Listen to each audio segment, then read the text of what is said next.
Šiaip jeigu labai paprastai atsakyti tą klausimą, tai turint išorinę investiciją, sėkmės tikimybė verslo padidėja. Ir padidėja be abejo, kad tu turi papildomus finansinius resursus. Tu gali tiesiog kokybiškiau, geriau padaryti, greičiau, sakysime, nešokant į vieną kitą pusę. Kitas dalykas, kad būtent rizikos kapitalas ateina su pridedama verte. Tai yra kontaktai, ryšiai, patarimai, dalyvavimas, managementas ir panašiai. Tai tokia buvo priežastis. Tiesiog vienu metu supratau, kad, sakysime, laimėti užsienio rinkose be pagalbos išorinės yra labai sunku. Ir tuo metu supratau, kad rizikos kapitalas gali iš tikrųjų duoti tiek finansinį, tiek tokią papildomą vertę. Ir ilgą laiką ieškojausi, kurie yra ir geresni iš tų investuotojų. Sakysime, Arselio imidžas, patirtis buvo visiškai neprikaištingi, tai supratau, kad tai iš tikrųjų yra geras partneris. Dabar kitas toks įdomus dalykas, kad vis tiek nors ir pasirašai sutartį su investicinė bendrovė, realiai bendrauja su tam tikrai žmonėm. Ir tai būna, sakysime, nuo 2 gal iki 3 žmonių, kur taip kasdien nuolat bendrauja. Tai dažniausiai, reiškia, modelis kapitalo rizikos investicijų yra tas, kad, reiškia, investuotojas įveda į valdybą savo žmogų, vieną keletą ir tada jau tas žmogus tampa, panašiai kaip ir tavo konsultantų verslų. Dalyvauja valdybos susitikimuose, analizuoja verslo strategiją, daro patarimus, ieško kontaktų ir panašiai. Tai yra bus tas žmogus iš esmės, su kuriuo, nesakysiu kasdien, bet tikrai dažnai reikės dirbti.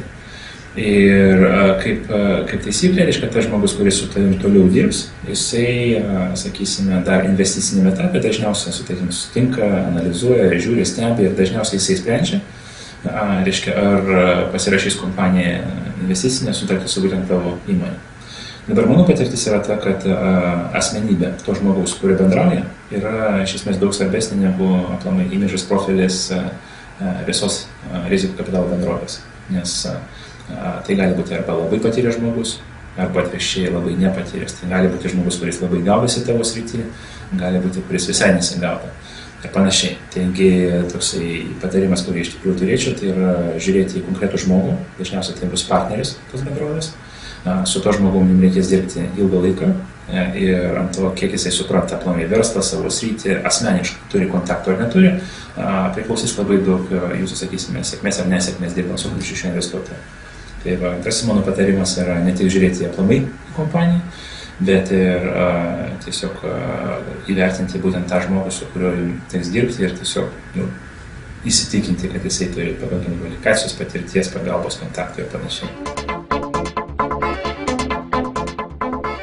Labai daug naudų atnešė, sakysime, tokios 2 stipriausios be abejo, tai yra papildomi piniginiai resursai. Kiek sėkmingai kompanija besivystytų, bet dabar verslo greitis yra toks, kad jeigu neinvestuosi dar daugiau, dar greičiau, tai kažkas tave aplenks, kuris tą darys. Tai netgi jau, sakysime, 7 metais buvo taip, netgi tuo metu mums būnant, sakysime, super greit augantiems, super pelningiams, aš supratau, kad, sakysime, yra poreikis judėti vis dėlto dar greičiau. Ir, ačiū Dievui, supratau tuo metu, kad tas poreikis yra, nes 2 metai po investicijos atsirado tiek Google sprendimai, tiek Microsoft, tiek Nokia, tiek Apple be abejo žinomi sprendimai. Ir dabar taip, žiūrint atgal, tuo laiku nepadarius tokių sprendimų ir nepagreitinus verslo, tikimybė būtų, kad, sakysime, tiesiog mes nebūtumėm įsivystę iki tokių lygų, kaip yra dabar. Tai, ta prasme, be abejo, tai labai svarbu. Paprastus banalus dalykas, jeigu tu nori iš tikrųjų būti sėkmingas, tu privalai samdyti labai aukšto rango žmonės. Aukšto rango aš turiu omeny, sakysime, lygmens kokio nors JAV viceprezidento. Sakysime, tokio lygmens žmonės tu turi turėti pas save, nes vėliau ir anksčiau, kai tu panorėsi konkuruoti su didžiam kompanijom, neturint tokių žmonių savo komandai, konkuruoti yra labai sunku. O tokie žmonės paprastai eina į kompanijas, kuriam pasitikė, ir vienas toksai pasitikimo faktorių yra, reiškia, tas, kad užnugaris yra aprūpintas ir užtikrintas žinomas rizikos kapitalo bendrovės. Nes be abejo, kai žmogus su tokio rango renkasi būsimą karjerą, nagrinėja ar verta eiti į mažą kompaniją su daug nežinybių, tai, sakysime, tiek asmeniniai kontaktai būtent to žmogaus su rizikos kapitalo atstovais, kurie dažniausiai turės labai nemažai, tiek, sakysime, validacija aplamai tavo verslo idėjos, tavo verslo ir užnugaris tokio rimto investuotojų, tau prideda svorio ir tokie žmonės ateina pas tave. Tai netgi, sakysim, tokio lygio, kad tiesiog negalėsi pasamdyti fiziškai gerų žmonių, jeigu pas tavai nebus tokio partnerio, kuris yra pripažįstamas visiems. Taigi ta nauda gali būti tiek pinigai, tiek piniginiai, bet vėlgi visa tai yra tai, kad greičiau, geriau, kokybiškiau judėti į priekį. Šiaip aš tokią visada analogiją pravedu, kad jeigu laikyti verslininką tam tikrų atradėjų, nes be abejo verslininkas visada atranda kažkokią nišą, produktą, modelį, ir vesti analogiją su automobiliu, tai dažniausiai tu būsi atradęs ar variklį, ar sakysime kitą automobilio sistemos dalį. Bet dabar, jeigu tu esi atradęs puikų variklį, nereiškia, kad tu esi geras ir dizaine, ir gali nudažyti, ir patogiai saloną padaryti, ir parduoti. Teisingai, dažniausiai tu būsi specas tam tikroje srityje. Reiškia, o tam, kad verslas laimėtų, jisai privalo būti kompleksiškas. Tai dabar irgi tikimybė dažniausiai yra ta, kad jeigu tau pavyko atrasti variklį, tai tu dažniausiai nesigaudai. Nei rinkodaroje, nei marketingoje, nei kitur, nei netgi tame, kaip aplamai statyti kolektyvą, nes tu būsi atradėjęs variklio, tu būsi inžinierius.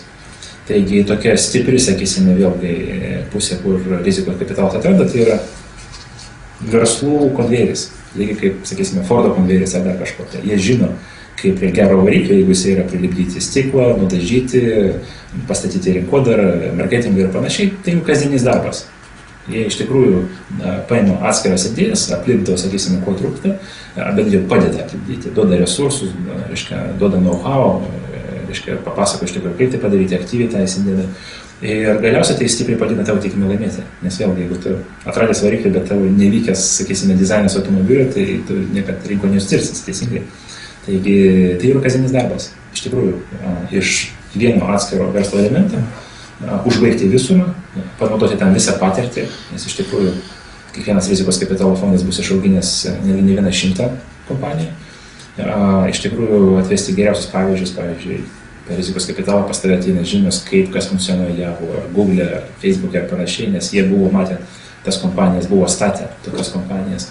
Ir tos patirties iš tikrųjų reikšmę sunku pervertinti, nes gauni tą, kad kažkas yra neįvertinama visiškai.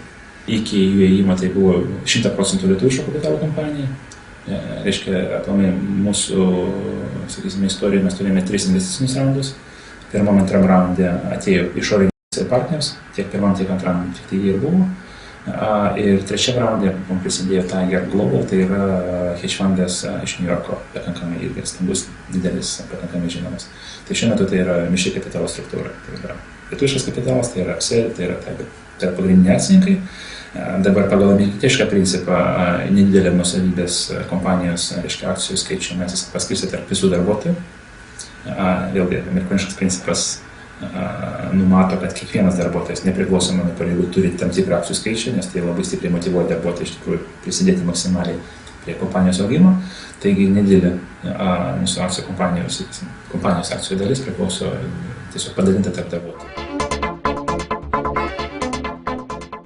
Jeigu turite omeny paskutinį, tai yra Tiger Global, tai tikrai taip.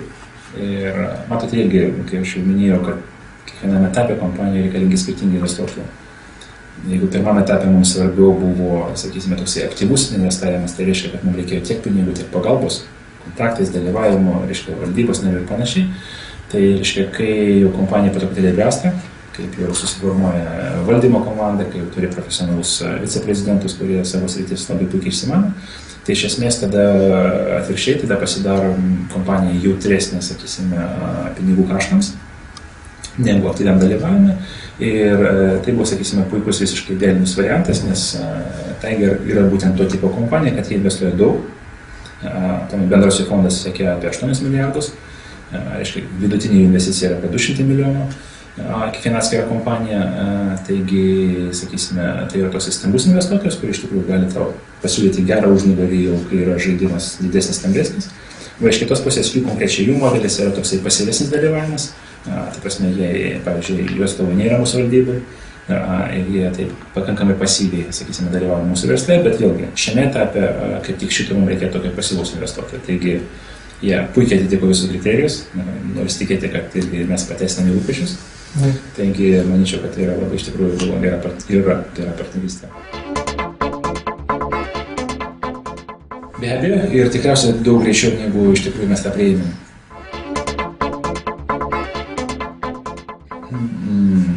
Nu, pirmas dalykas be abejo, tikrai patarčiau labai stipriai įsigilinti į aplamai visą procesą.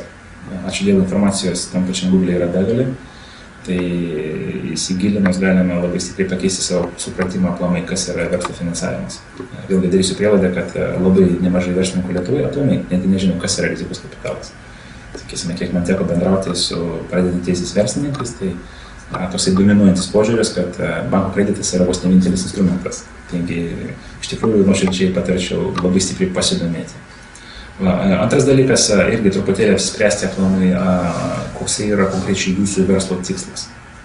Nes tikslų gali būti, sakysime, verslam labai daug. Pavyzdžiui, jeigu statai restoraną ir tiesiog tau patinka nuoširdžiai gaminti maistą, nori save realizuoti ir nori turėti tokį lifestyle, taip vadinamą verslą, kuris tiesiog atsigulė savo su duše, leidai poilsio ir panašiai. Tai, pavyzdžiui, tokie modeliai yra tiesiog nesuderinami su investicijom, nes jie siekia kitų tikslų. Galiausiai reikia visada prisiminti, kad išorinis investorius neturi visiškai jokio sentimento tavo verslo, jis ateina tam, kad padauginti savo kapitalą ir išeiti.